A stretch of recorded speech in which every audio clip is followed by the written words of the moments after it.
Sa pagtatalaga ng simbahan ng Santissima Trinidad Parish, Manila.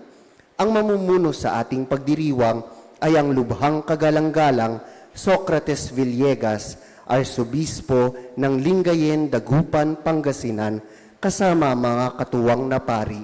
Magsitayo po ang lahat at sabayan ng koro sa ating pambungad na awit.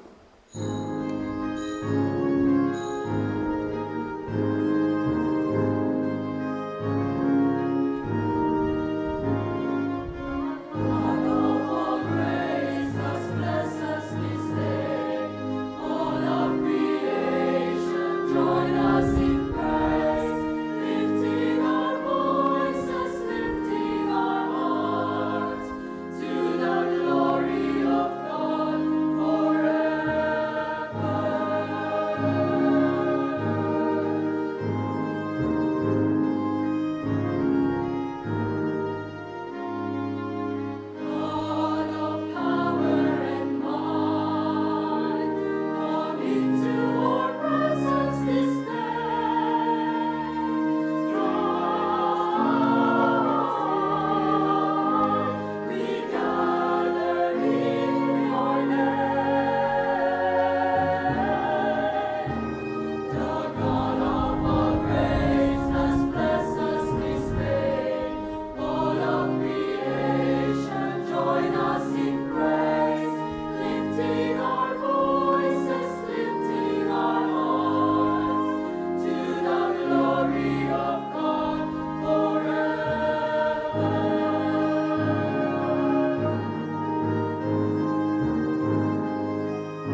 Sa ngalan ng Ama, ng Anak, ng Espiritu Santo, Amen. sumainyo ang kapayapaan. At sumainyo rin. Alalahanin natin ang ating binyag, ang simula ng kwento ng biyaya ng Diyos.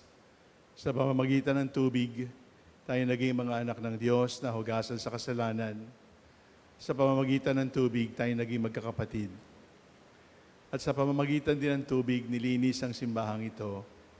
At mula sa simbahang ito ay dumadaloy ang tubig na nagbibigay buhay, ang ating Panginoong Hesukristo. Babasbasan natin ang tubig, alaala ng binyag, alaala ng daloy ng buhay na galing sa Diyos.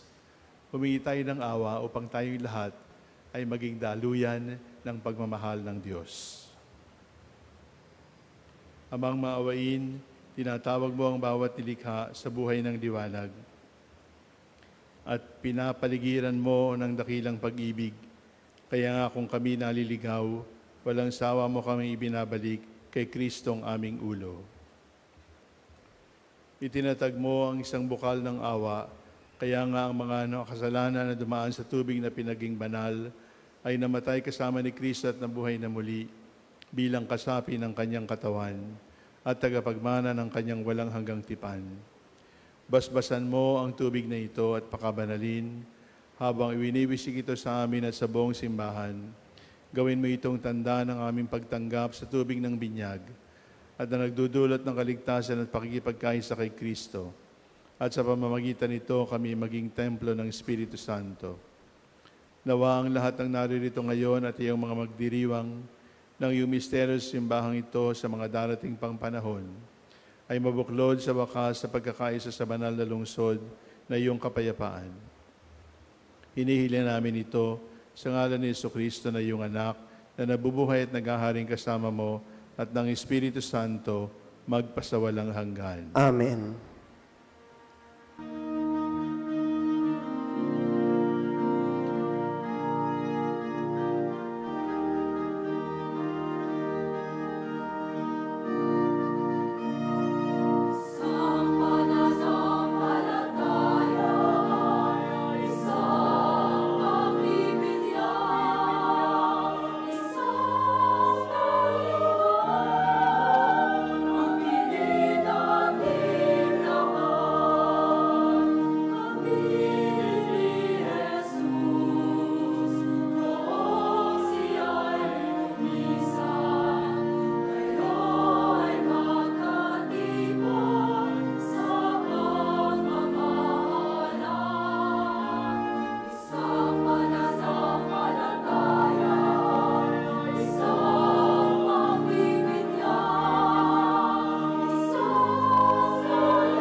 Nawa ang Diyos, amang maawain, ay manahan sa bahay dalangin ng ito, dalisayin nawa tayo ng mga biyayang kaloob ng Espiritu Santo na nananahan sa atin bilang kanyang templo magpasawalang hanggan. Amen.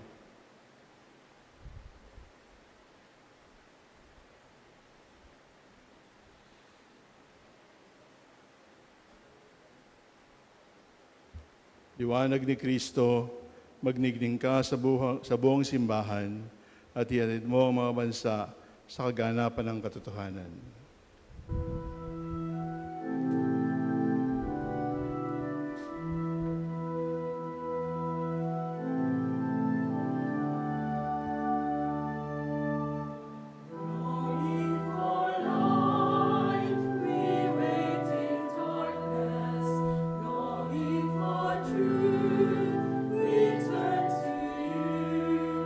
Make us your own, your holy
Papuri sa Diyos sa kaitaasan.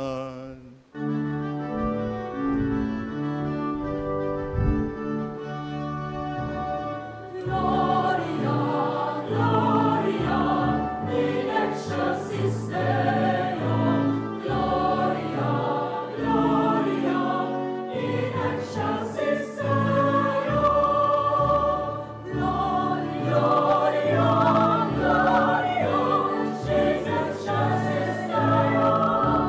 Gloria,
Manalangin tayo. Ama naming makapangyarihan, taon-taon ay sinasariwa mo ang araw ng pagkakatalaga ng bahay dalanginang ito. Dinggin mo ang mga panalangin ng iyong sambayanan at ipagkaloob mong ikaw ay laging mapaglingkuran dito ng dalisay at sumaamin nawa ang lubos na kaligtasan sa pamamagitan ni Jesucristo kasama ng Espiritu Santo magpasawalang hanggan.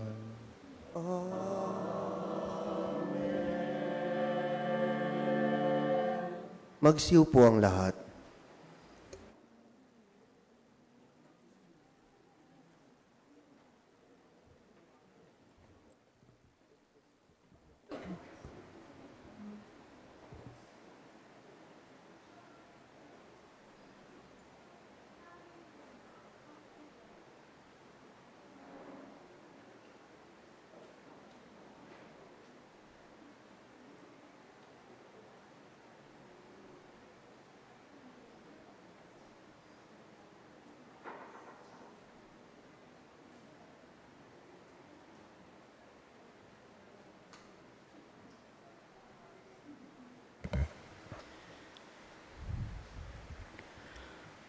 Pagbasa mula sa aklat ni Propeta Ezekiel.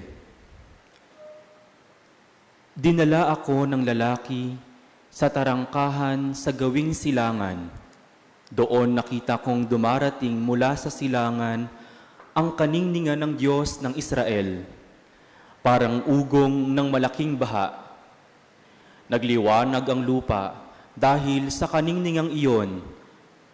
Ang nakasisilaw na liwanag ay nagdaan sa pintuan sa silangan at pumasok sa templo. Itinayo ako ng Espiritu at ipinasok sa patio sa loob. Nakita kong ang buong templo'y punong-puno ng kaningningan ng Panginoon. Magkatabi kaming nakatayo noong lalaki. Maya-maya, may narinig akong nagsasalita sa akin mula sa templo. Ang sabi, "Tao, ito ang aking trono, at ito ang tuntungan ng aking mga paa. Ito ang magiging tahanan ko sa aking paninirahan sa gitna ng Israel magpakailanman."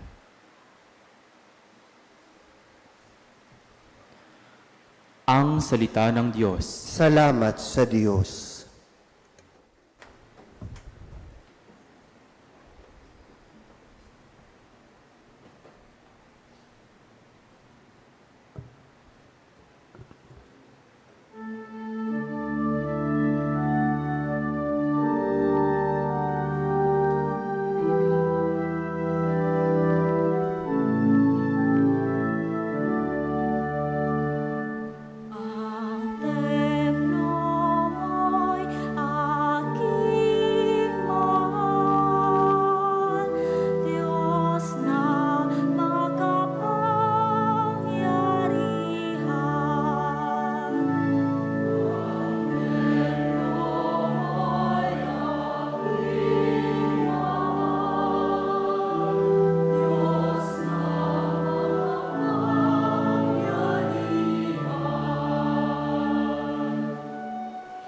Nasasabik ang lingkod mong sa patio mo'y pumasok.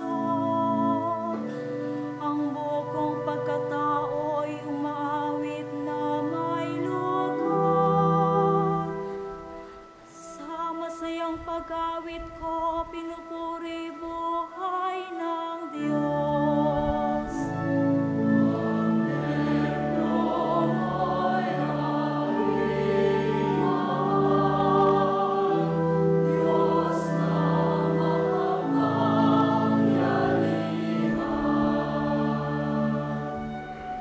Panginoon, sa templo mo, mga maya'y napupugat. Maging ibong layang-laya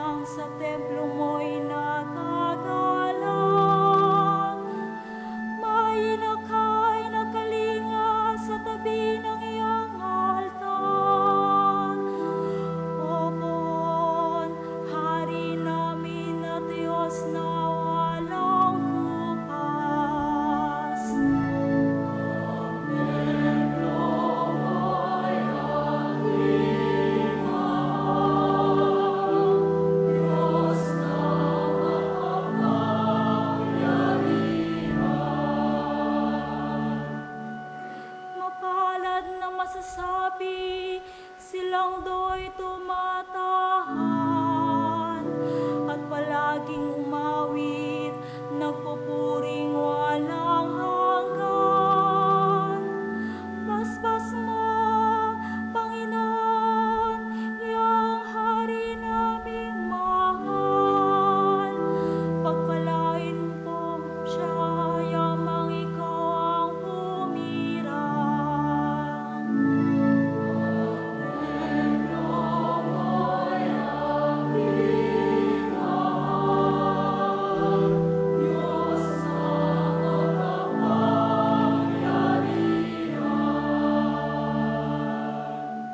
Kahit isang araw lamang, gusto ko pa sa templo mo, kaysa isang libong araw na ibang tahanan ko. Gusto ko pang maging bantay sa pinto ng iyong templo, kaysa ako'y mapasama sa masasamang mga tao.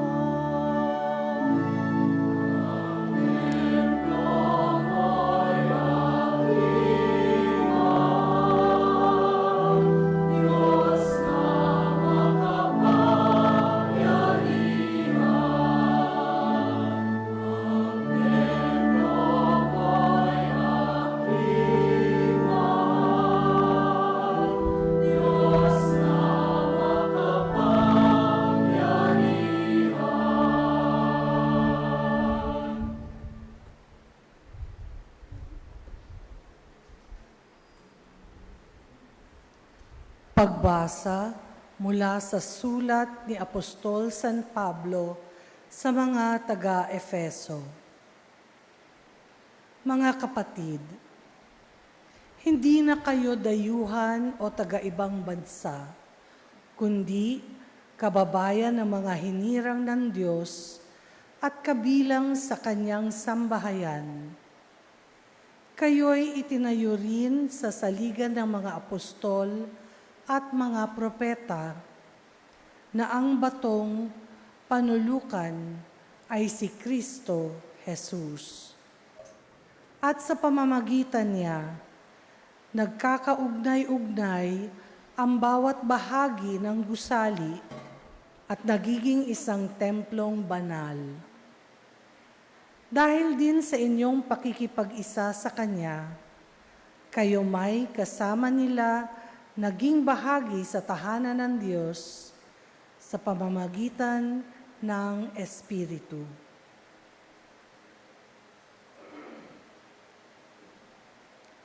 Ang salita ng Diyos. Salamat sa Diyos.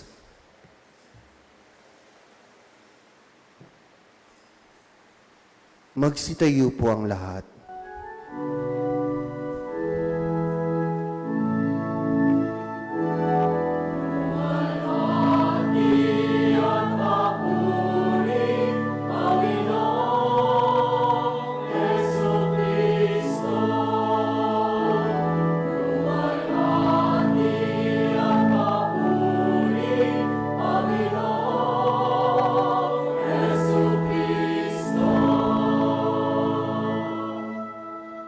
Aking bahay na pinili, ang pagpapalain lagi.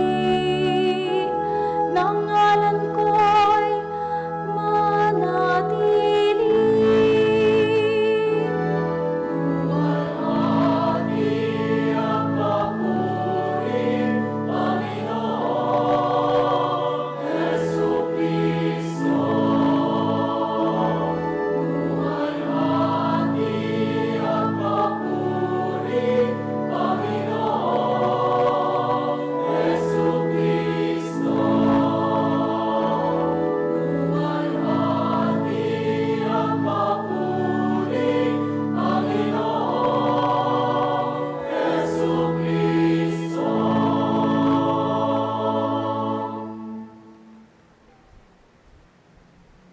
Sumainyo ang Panginoon. At sumainyo rin. Ang mabuting balita ng Panginoon ayon kay San Juan. Papuri sa iyo, Panginoon.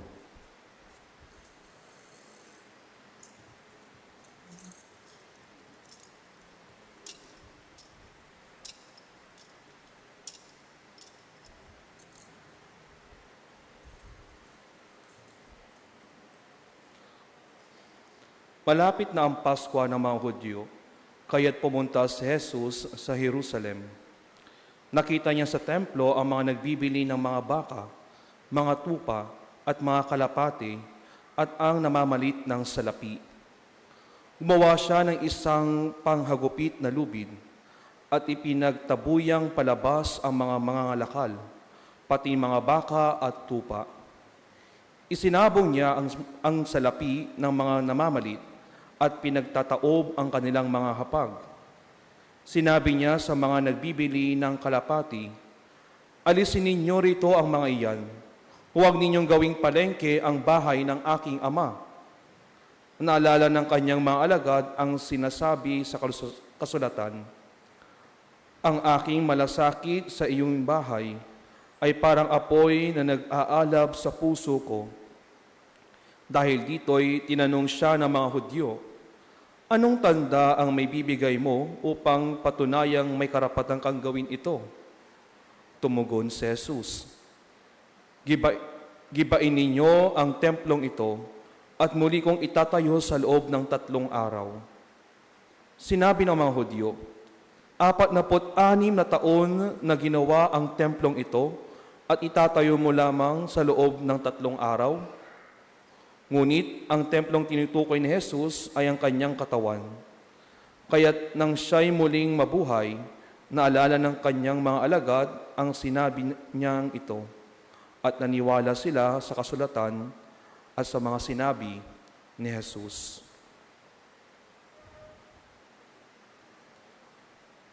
Ang mabuting balita ng Panginoon. Pinupuri ka namin, Panginoong Hesukristo. Manatiling nakatayo ang lahat.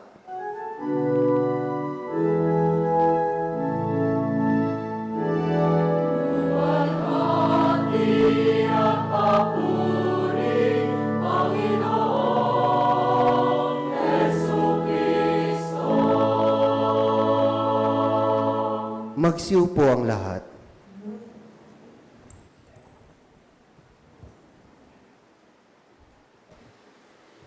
Bago tayo pumasok ng mahal na araw, ay mayroon tayong maliit na fiesta, subalit malaking fiesta din. Kasi ang anibersaryo ng pagtatalaga ng simbahan ay dakilang kapistahan para sa ating pamayanan. Mahalaga po ang simbahan. Ang simbahang bato na ating pinagtatagpuan ngayon. Mahalaga po ang simbahan kasi ito ay tanda ng presensya ng Diyos sa ating pamayanan. Ito ay tanda rin ng pagmamahal ng Diyos. Pagmamahal ng Diyos para sa atin at pagmamahal natin para sa Diyos.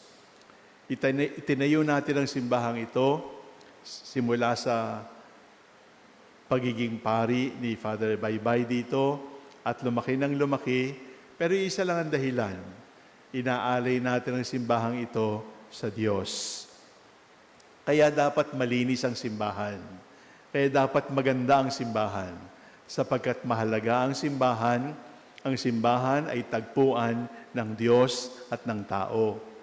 Ang simbahan ay tanda na mahal tayo ng Diyos. Kapitbahay natin ng Diyos. Kabarangay natin ng Diyos. Yun ang ibig sabihin na may parokya ng Santissima Trinidad dito sa ating pamayanan. Pero sa isang banda, wala naman talagang halaga ang simbahan. Walang kwenta ang simbahan. Kasi ang simbahang bato ay gawa ng tao. At ang lahat ng gawa ng tao ay may hangganan. Darating ang oras at panahon na masisira ang simbahang ito. Sa baha, o sa lindol, o sa sunog, o sa gyera. O kung hindi man to dumating sa ganung pagkakataon, pag dumating na yung second coming of Christ at gunaw na yung mundo, at wala ng Pilipinas sa mapa ng mundo, at wala ng Maynila sa mapa ng Pilipinas, makikita natin, wala palang halaga yung ating ginawang bakal at bato, kahoy na ginawa nating simbahan ng Santissima Trinidad. Sapagkat ang totoo, hindi naman kailangan ng Diyos ang simbahan. Kasi ang buong sanlibutan ay templo ng Diyos. Ang buong sanlibutan ay bahay ng Diyos. Kaya sa isang banda, mahalaga ang simbahan. Pero kapag tinitigan natin ng mas matagal, makikita natin walang kwenta ang simbahan. Walang kwenta ang simbahan dahil mayroon pang mas mahalaga kaysa sa simbahan. Ano yung mas mahalaga pa kaysa simbahan? Ang Diyos. Di natin pwedeng pagpantayin ang simbahan at ang Diyos. Di natin pwedeng pagpantayin ang pagkain at ang plato. Di natin pwedeng pagpantayin ang bahay at ang may-ari ng bahay. Sapagkat ang may-ari ng bahay ay mas mahalaga kaysa doon sa kanyang bahay. Ibig sabihin, kahit napakaganda ng ating simbahan, mas maganda ang Diyos. At palaging kapos ang ating alay na simbahan kapag tiningnan natin ang kapangyarihan, ang ganda, ang kadakilaan ng Diyos. Walang kwenta ang simbahan kapag sa simbahan ay hindi ikinukwento ang Diyos. Ang kwento ng simbahan, ang kwento ng Diyos ay siyang nagbibigay ng kwenta sa simbahan. At kung hindi natin ikinukwento ang kasaysayan ni Jesus sa simbahang ito, wala itong kahulugan, sapagkat ang kahulugan ng simbahan ay Diyos. Mahalaga ang simbahan para sa atin, pero hindi ito mahalaga sapagkat mayroong mas mahalaga ang Diyos.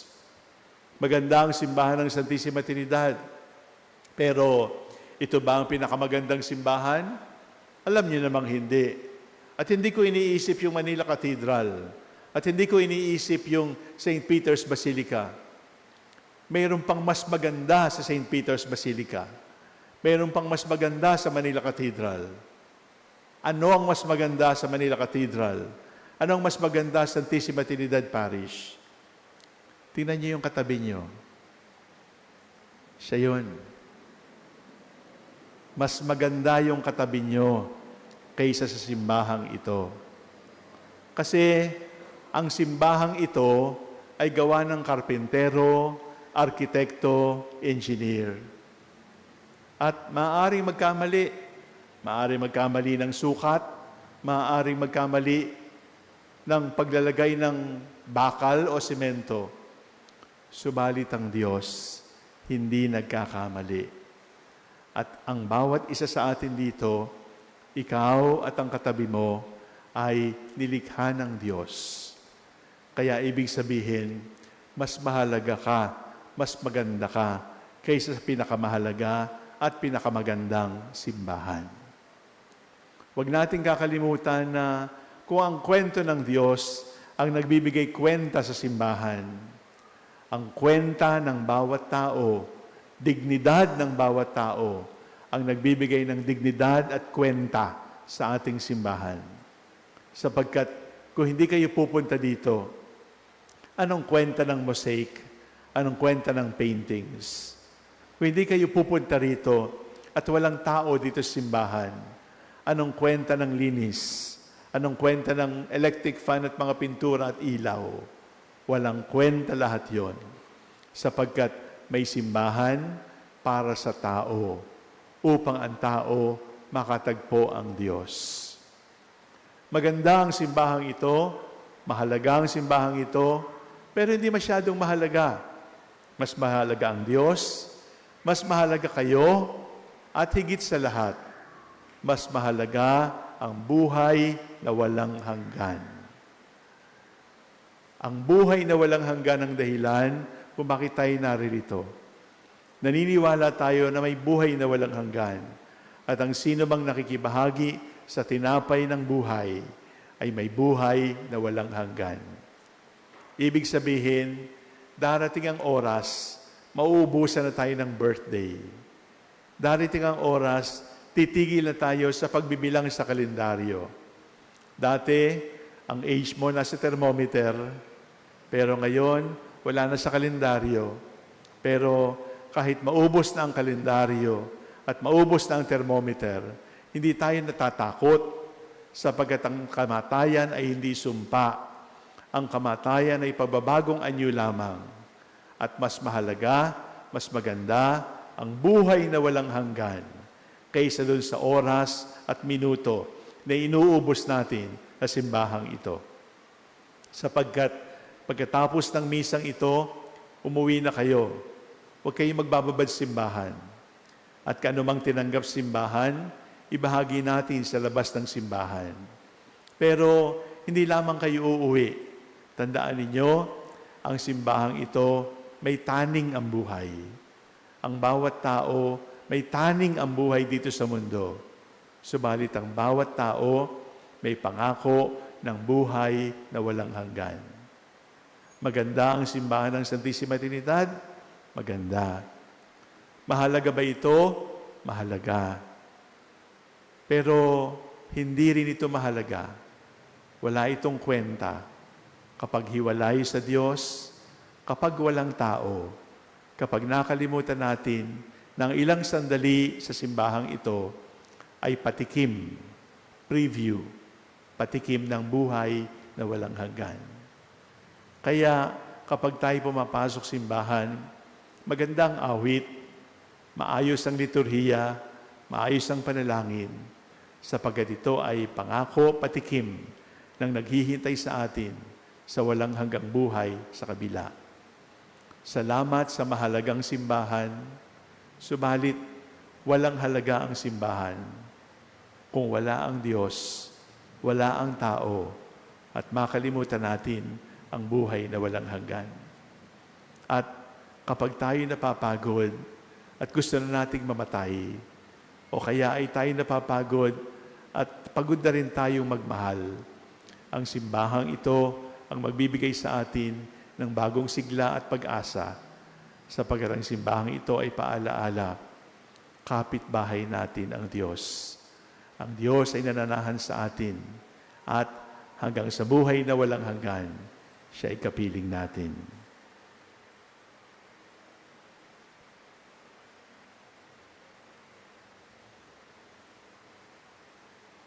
Sumasampalataya ako sa Diyos Amang makapangyarihan sa lahat, na may gawa ng langit at lupa. Sumasampalataya ako kay Jesucristo, iisang anak ng Diyos, Panginoon nating lahat. Nagkatawan tao siya lalang ng Espiritu Santo. Pinanganak ni Santa Mariang Birhen, pinagpakasakit ni Poncio Pilato, ipinako sa krus na matay inilibing, nanaog sa kinaroroonan ng mga yumao, nang may 3 araw na buhay na maguli, umakyat sa langit, naluluklok sa kanan ng Diyos amang makapangyarihan sa lahat. Doon magmumulang paririto at huhukom sa nangabubuhay at nangamatay na tao. Sumasampalataya naman ako sa Diyos Espiritu Santo, sa banal na simbahang katolika, sa kasamahan ng mga banal, sa kapatawaran ng mga kasalanan, sa pagkabuhay na muli na nangamatay na tao, at sa buhay na walang hanggan. Amen. Sa ating pagdiriwang ng paggunita, sa pagtatalaga ng ating simbahan, ilapit natin ang ating mga kahilingan sa Ama na tumawag sa atin upang maging mga buhay na bato. Sa bawat panalangin ating itutugon, Panginoon, dinggin mo ang aming panalangin. Panginoon, dinggin mo ang aming panalangin. Para sa mga namumuno sa simbahan, upang lumakas ang kanilang pananampalataya kay Kristong anak ng Diyos na buhay, at nang magampanan nilang maayos ang kanilang tungkulin bilang tagapangalaga ng mga susi ng kaharian ng langit. Manalangin tayo sa Panginoon. Panginoon, dinggin mo ang aming panalangin. Para sa mga namumuno sa pamahalaan, upang maibalik nawa nila ang tiwala ng mamamayan sa pamamagitan ng mahusay at tapat na paglilingkod. Manalangin tayo sa Panginoon. Panginoon, dinggin mo ang aming panalangin. Para sa ating lahat na Kristiyano, upang tumulong at ipadama natin ang pagdamay at pagkalinga sa matatanda, mga may kapansanan, mga nangungulila, at mga walang pag-asa. Manalangin tayo sa Panginoon. Panginoon, dinggin mo ang aming panalangin. Para sa ating lahat na nananalangin sa araw na ito, upang mahanap natin sa pananampalatayang ipinahayag ni Pedro ang bukal ng ating pagtanggap sa simbahan. ang bagong bayan ng Diyos, at ang tanging daan ng biyaya at kaligtasan. Manalangin tayo sa Panginoon. Panginoon, dinggin mo ang aming panalangin. Para sa ating pamayanan na ngayon ay ginugunita ang taunang pagtatalaga ng ating parokya, upang tayong lahat ay maging huwaran sa buong pusong pagmamahal sa inang simbahan, na hindi ito ituring na isang batong istruktura lamang, kundi isang tahanan na kung saan dito natin mararamdaman ang labis na pagmamahal ng Diyos sa kanyang mga anak. Manalangin tayo sa Panginoon. Panginoon, dinggin mo ang aming panalangin. Upang ang lahat ng mga nagdurusa dahil sa kalupitan ng digmaan ay daglian ng makaranas ng kapayapaan at mabuhay ng may kapanatagan at kalayaan. Manalangin tayo sa Panginoon. Panginoon, dinggin mo ang aming panalangin. Para sa mga yumao nating kapatid, kamag-anak, kaibigan, at mga tagapagtangkilik sa pangangailangan, upang sila ay gantimpalaan nawa sa langit dahil sa kanilang kabutihan. Manalangin tayo sa Panginoon. Panginoon, dinggin mo ang aming panalangin. Sa ilang sandali ng katahimikan, ating ipanalangin ang iba pang mga pangangailangan ng ating pamayanan, gayon din ang ating mga sariling pangangailangan.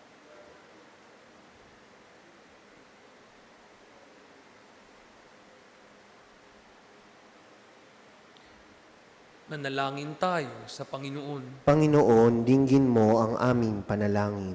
Ama naming mapagmahal, sa aming pagdiriwang ng paggunita sa pagtatalaga ng aming simbahan, ipagkaloob mo ang mga kahilingan ng aming pamayanang muling natitipon sa harap ng iyong dambana. Hinihiling namin ito sa pamamagitan ni Kristo na aming Panginoon. Amen. Magsiupo ang lahat.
Magsitayo po ang lahat.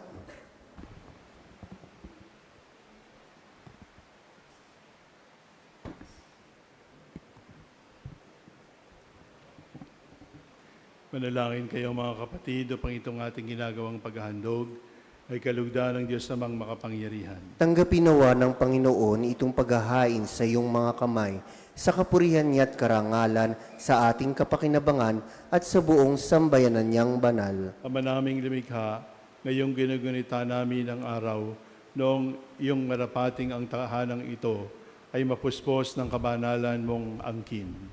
Gawin mong kami maging alay na lagi mong kinalulugdan. Tanggapin sa pamamagitan ni Jesucristo kasama ng Espiritu Santo, magpasawalang hanggan. Amen. Sumainyo ang Panginoon. At sumainyo rin. Itaas sa Diyos ang inyong puso at diwa. Itinaas na namin sa Panginoon. Pasalamatan natin ang Panginoong ating Diyos. Marapat na siya ay pasalamatan. Ama naming makapangyarihan, tunay ngang marapat na ikaw ay aming pasalamatan sa pamamagitan ni Jesucristo naming Panginoon.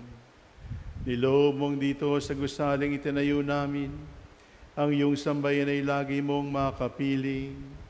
Sa aming pagdulog upang sa'y makarating, dito mo ay nilalahad at laging ginaganap ang ipinahihiwatig mong pakikisa sa lahat. Dito mo pinapakilalang sa aming kanananahan, sapagkat kami yung tinipong sambayanang may mga kapanalig sa buong daigdig at sa katawan ni Kristo ay pawang kaanib na magkakapisang ganap sa Jerusalem sa langit. Kaisa ng mga anghel na nagsisiyawit ng papuri sa iyo nang walang humpay sa kalangitan, kami nagbubunyi sa iyo kadakilaan.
Magsiluhod ang lahat. Ama naming banal, ikaw ang bukal ng tanang kabanalan. Kaya't sa pamamagitan ng iyong Espiritu, gawin mong banal ang mga kaloob na ito, upang para sa amin maging katawan at dugo ng aming Panginoong Hesukristo. Bago niya pinagtiis ang kusang loob na maging handog, hinawakan niya ang tinapay, pinasalamatan kaniya, pinaghati-hati niya iyon, iniabot sa kanyang mga alagad at sinabi, tanggapin ninyong lahat ito at kanin. Ito ang aking katawan na ihahandog para sa inyo.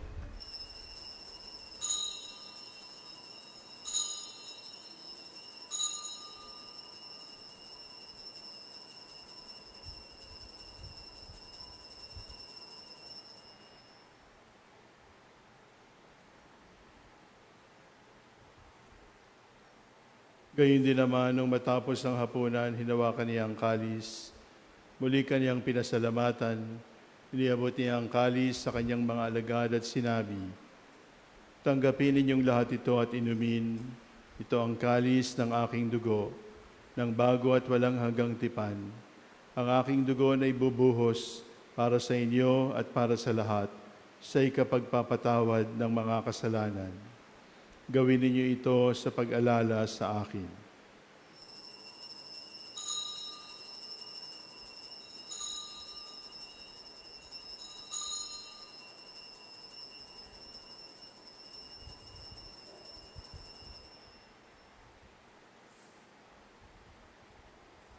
Magsitayo po ang lahat. Ipagunyi natin ang misteryo ng pananampalataya. Kristo ay ngunit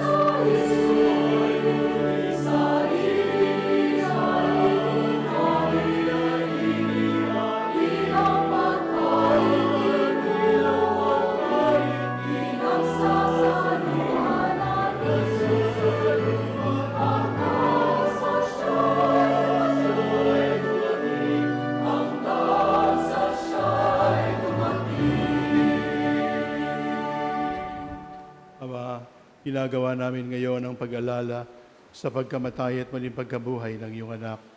Kaya tinialay namin sa iyo ang tinapay na nagbibigay buhay at ang kalis na nagkakaloob ng kaligtasan. Kami nagpapasalamat dahil kami iyong minarapat na tumayo sa harap mo para maglingkod sa iyo. Isinasama namin kaming magsasalo-salo sa katawan at dugo ni Kristo ay mabuklod sa pagkakaisa sa pamamagitan ng Espiritu Santo. Ama, kingapin mo ang iyong simbahang naghanap sa buong daigdig. Puspusin mo kami sa pag-ibig, kaisa ni Leon naming Papa, ni Jose naming Obispo, at ng Tanang Kaparian. Alalahanin mo rin ang mga kapatid naming nahimlay nang may pag-asang sila'y muling mabubuhay, gayon din ang lahat ng mga pumanaw. Kaawaan mo sila at patuloyin sa iyong kaliwanagan. Kaawaan mo at pagindapatin kaming lahat na makasalo sa iyong buhay na walang wakas. Kaisa ng mahal na Birheng Maria na Ina ng Diyos, ng kabiyak ng puso niyang si San Jose, kaisa ng mga apostol at ng lahat ng mga banal na namuhay dito sa daigdig ng kalugod-lugod sa iyo, may pagdiwang dawa namin ng pagpupuri sa ikararangal mo sa pamamagitan ng iyong anak na aming Panginoong Jesucristo.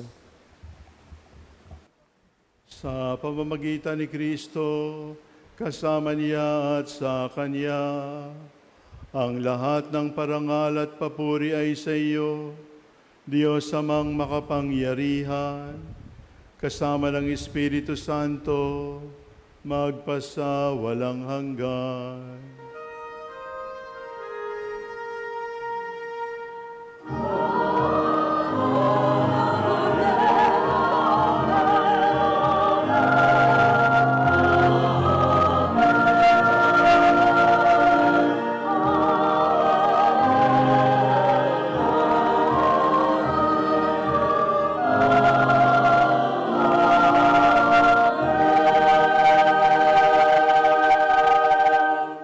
Tayo ay templo ng Diyos. Sama-sama nating kilalanin mula sa ating puso. Tayo manalangin katulad ni Jesus.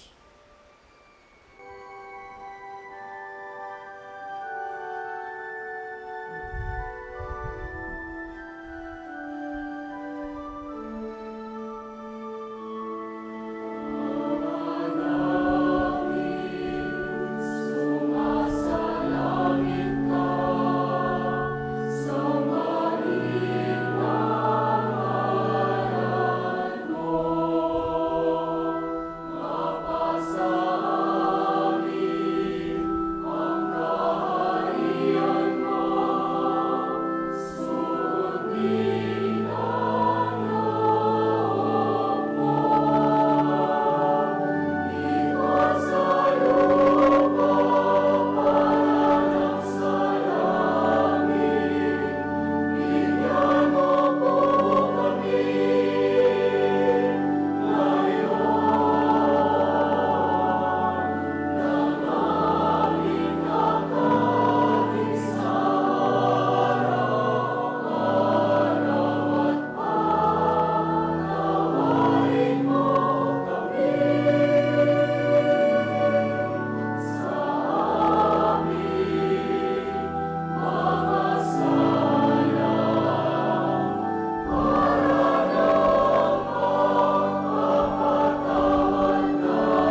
Hinihiling namin kami iadya sa lahat ng masama, pagkalooban ng kapayapaan araw-araw, iligtas sa kasalanan, at ilayo sa lahat ng kapahamakan. Samantalang aming pinananabikan ang dakilang araw ng pagpapahayag ng tagapagligtas naming si Heso Kristo.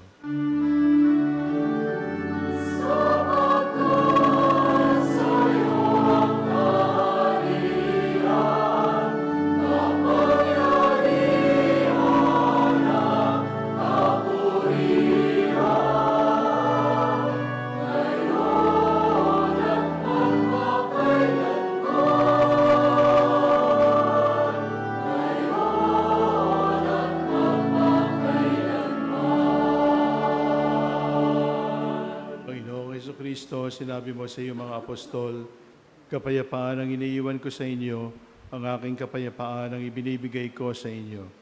Tunghayan mo ang aming pananampalataya at huwag ang aming pagkakasala. Pagkalooban mo kami ng kapayapaan at pagkakaisayon sa iyong kalooban, kasama ng Espiritu Santo, magpasawalang hanggan. Amen. Ang kapayapaan ng Panginoon ay laging sumainyo. At sumainyo rin. Magbigayin kayo ng kapayapaan sa bawat isa.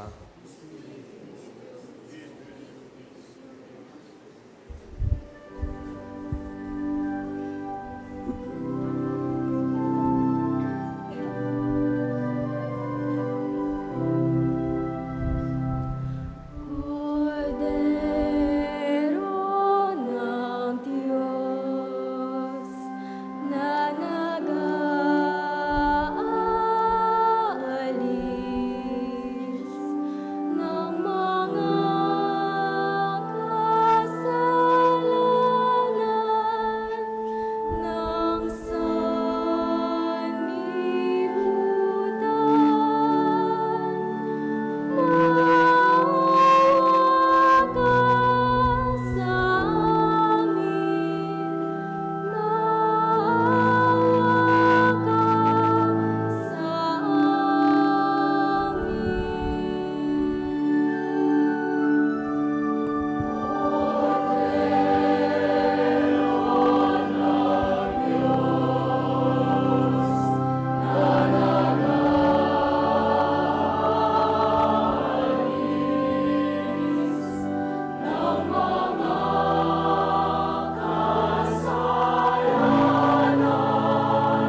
ng mga kasalanan ng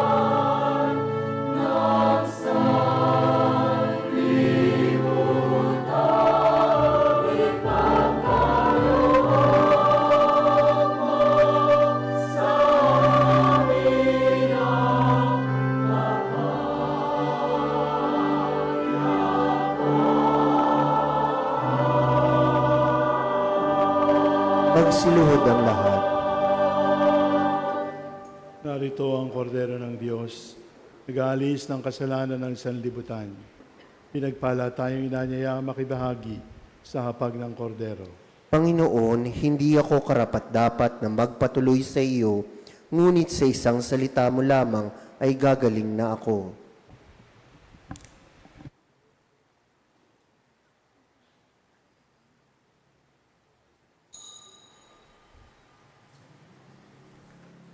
Para sa maayos na pagtanggap ng komunyon, hintayin ang pagsenyas ng mga ushers. Gagawin pong bayro ang pagpila. Maraming salamat po.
Magsitayo po ang lahat. Manalangin tayo.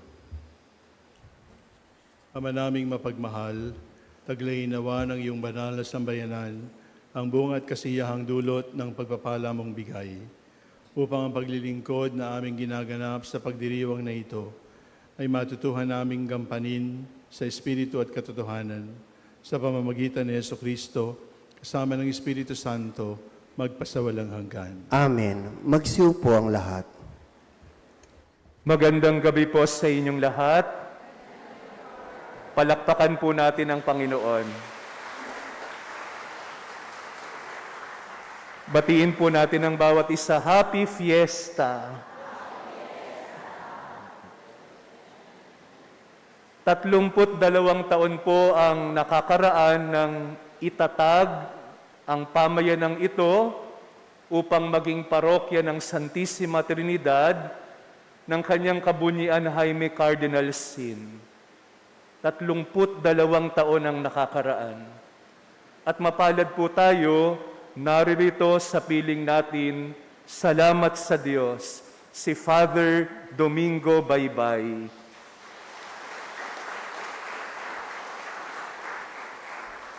Siya ang nagpunla ng binhi ng pananampalataya at nagbukas ng maraming pintuan para sa pamayanang ito. Sabi po kanina ni Father Baybay, medyo nanghihina daw siya. Father Baybay, magpalakas po kayo lagi. Sa inyo po kami humuhugot ng lakas. Palakpakan po muli natin si Father Baybay. 4 na taon naman po ang nakakaraan ng mabuo ang magandang simbahang ito dahil sa pagtutulong-tulong at pagbubuklod at pagbubukas palad ng pamayanang ito. Salamat sa Diyos kay Father Jojo Buenafe. Nandito din po si Father J.D. Saldivar.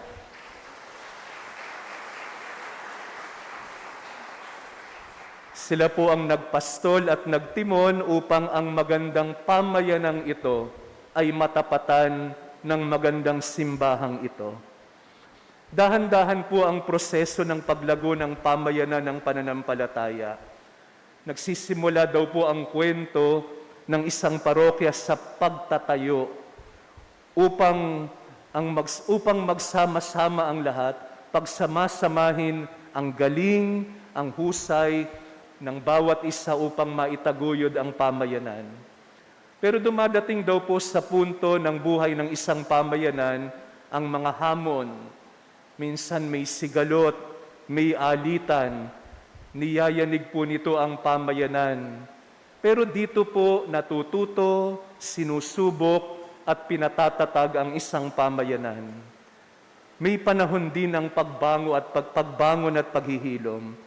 Ngunit sa lahat ng yugto ng buhay ng ating parokya, makikita po natin yung pagkilos at yung biyaya ng isang tapat na Diyos.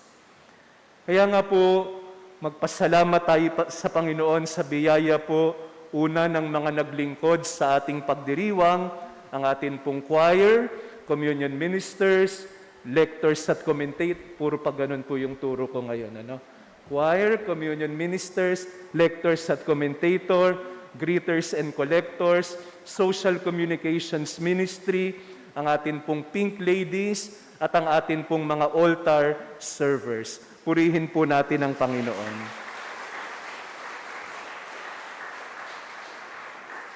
Kapiling din po natin ngayon ang ating minamahal na diakono, si Reverend J.P.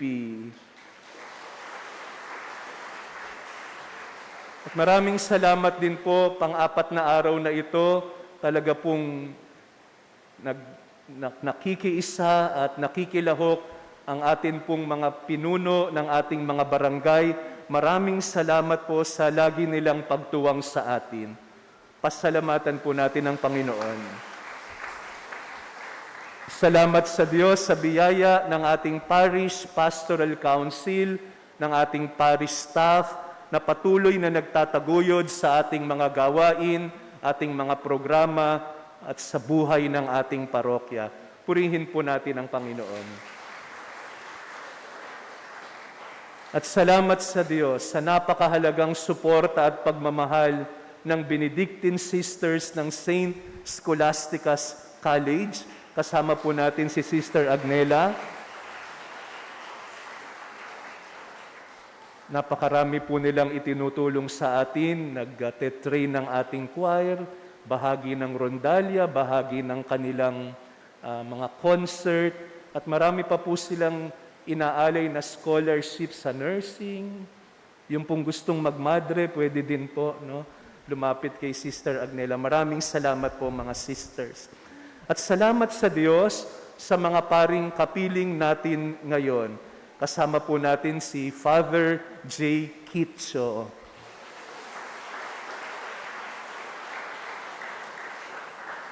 Si Father Paul po may exam, buhay estudyante siya ngayon, mag-eeroplano po siya galing UST para makahabol. At nais ko pong ipagbigay alam sa inyo na sa pasya po ng ating minamahal na kardinal, meron po tayong makakapiling na isang bagong pari ng Arkidiocese ng Maynila, Batang Quiapo, si Father Jonathan Mojica.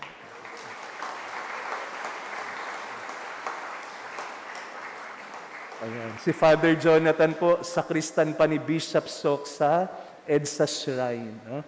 Mag-aaral po siya sa Lasal at makakasama po natin siya dito sa ating parokya. Salamat sa Diyos sa biyaya na natanggap natin ngayon sa katauhan ng minamahal nating si Archbishop Socrates Villegas.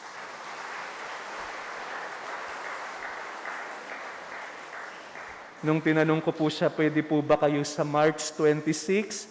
Pagtingin niya po sa schedule niya, meron akong misa sa umaga sa Dagupan. Pero sabi niya, magbabiyahe ako pagkatapos ng lunch. Nagbiyahe pa po siya ng malayo galing sa Pangasinan. Kaya purihin po natin ang Panginoon sa biyaya ni Bishop Sok.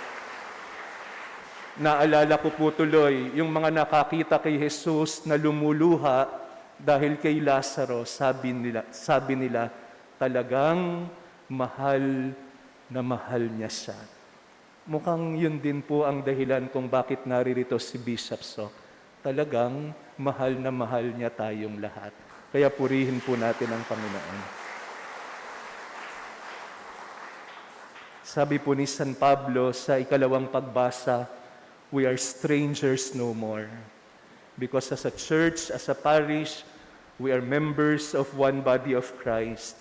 We belong to the family of God. Magalak po tayo sa diwa ng pagkakaisa, ng kabutihang loob, ng pagbubukas palad na nagbunga ng napakagandang simbahang ito. Ang panalangin po natin, naway pagkalooban tayo ng Panginoon ng gayon ding biyaya at diwa upang ang ating parokya ay patuloy na lumago bilang isang nananalangin at nagmamalasakit na pamayanan upang sa lahat ng bagay maluwalhati ang Panginoon. Maraming salamat po sa inyong lahat.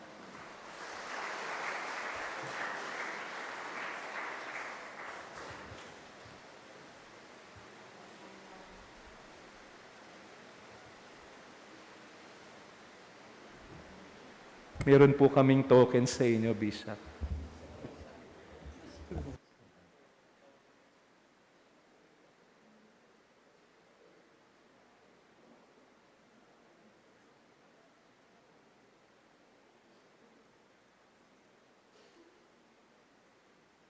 Sa gitna daw, sabi ni Sean, para maganda ang picture.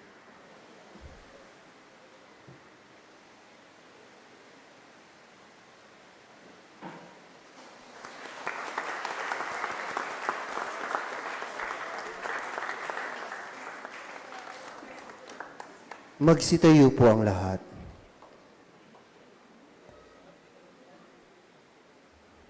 Hindi po ako naririnig ng mga paring naririto. Alam po ninyo kapag Huwebes Santo ng umaga, walang misa sa buong diocese o archdiocese sapagkat lahat ng pari pumupunta sa katedral at sinasariwang aming pangako sa pagkapari at binabasbasan ng mga langis. Sapagkat nung una pong Holy Thursday ay sinabi ni Jesus, "This is my body, this is my blood, do this in memory of me." At kami po mga pari ang nagsasabi noon, "Do this in memory of me." Kaya kapag Holy Thursday po, sana batiin ninyo ang inyong mga pari, lalo na ang inyong parish priest, sapagkat piyesta ng aming pagiging pari kapag Huwebes Santo. At kapag Huwebes Santo po, pagkatapos ng Christmas, batiin nyo ang parish priest nyo, mga paring kaibigan ninyo, bigyan nyo ng konting regalo, o kaya bigyan nyo ng pagkain na gusto nila, o kaya ay kantahan nyo, i-surprise ninyo. At sila naman ho, pag kinantahan ninyo, magkukunwari na lang silang surprise. Pero kailangan po marinig ng inyong mga pari na salamat at nagpari kayo, Father. Kasi paminsan-minsan po ay nagtatanong din kami, tama ba yung desisyon? Paminsan-minsan po ay napapagod din.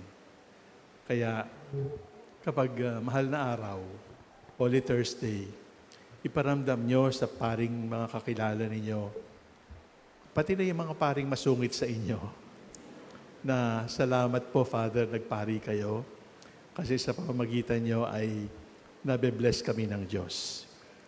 At huwag niyong kakalimutan sa Thursday, Holy Thursday ng Holy Week, batiin ninyo ang inyong mga paring kaibigan at sabihin sa kanilang Happy Feast Day, salamat sa Diyos, merong paring katulad ninyo. Pangalawa po ay meron tayong konting link sapagkat ang amin pong unang obispo sa Lingayen, Bishop Cesar Maria Guerrero. Siya po ay paring Manileño na na-assign sa Lingayen. At sa kagandahang palad po, si Bishop Cesar Maria Guerrero ay pinapa-investigate ng Rome sapagkat baka siyang susunod na santong Pilipino. Kaya sana po ay pagdasal ninyo na bigyan tayo ng milagro galing sa Diyos sa pamamagitan po ni Bishop Cesar Maria Guerrero. Tandaan po ninyo yung pangalan. Taga-ermita po siya, bumalik sa na-assign sa Dagupan, bumalik sa Maynila, at namatay sa Maynila. Kaya mayroon po tayong link.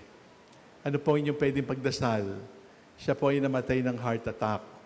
Meron kayong sakit sa puso, o high blood pressure, cancer, o anumang sakit na nahihirapan ng doktor, magdasal po kayo kay Bishop Cesar Maria Guerrero at sana bigyan kayo ng himala galing sa poon.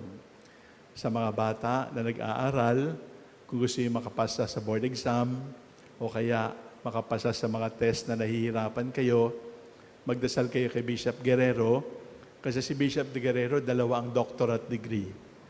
2 doctorate degree at masipag sa pag-aaral at meron pa siyang abogasya mula sa UST.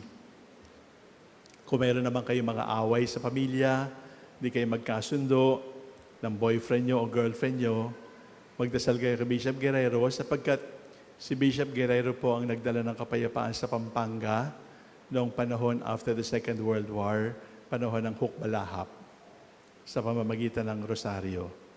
Marami po tayong favors na matatanggap kay Bishop Guerrero. Tandaan niyo po yung pangalan, Bishop Cesar Maria Guerrero.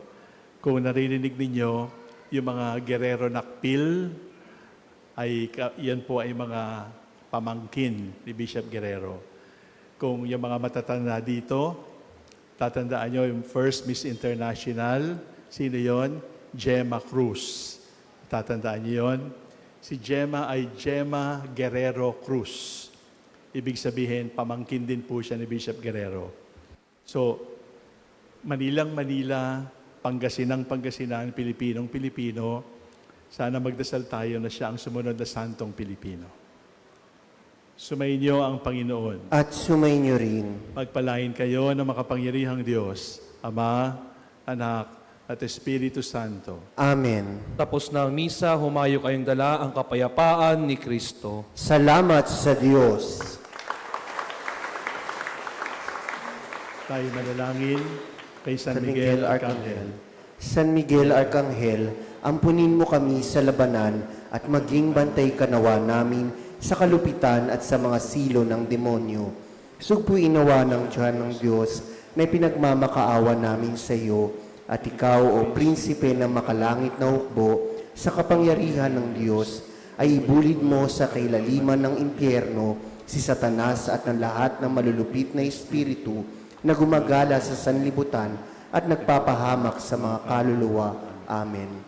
San Miguel Arcangel. Ipanalangin mo kami.